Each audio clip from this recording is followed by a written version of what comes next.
Hello everyone, সবাইকে জানাই good evening. সন্ধে হয়ে গেছে আর আমরা কিন্তু দরজা জানলা চারিদিক দিয়ে সবটা বন্ধ করে ঘরের মধ্যে বসে রয়েছি।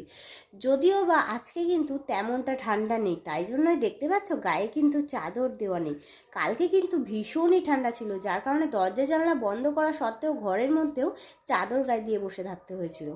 তো যাই হোক, সন্ধে হয়ে গেছে আর সন্ধ্যের টিফিন নিয়ে বসে পড়েছি। এই দেখো, এইখানে রয়েছে লিকার চা আর সাথে রয়েছে রুটি।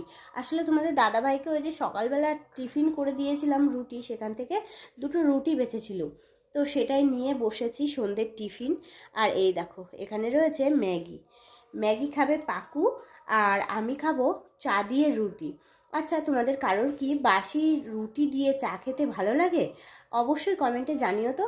জানো তো, আমার কিন্তু ভীষণ ভালো লাগে বাসি রুটি দিয়ে আর চা খেতে, ভীষণ ভালো লাগে, ব্যাপক লাগে। আর তার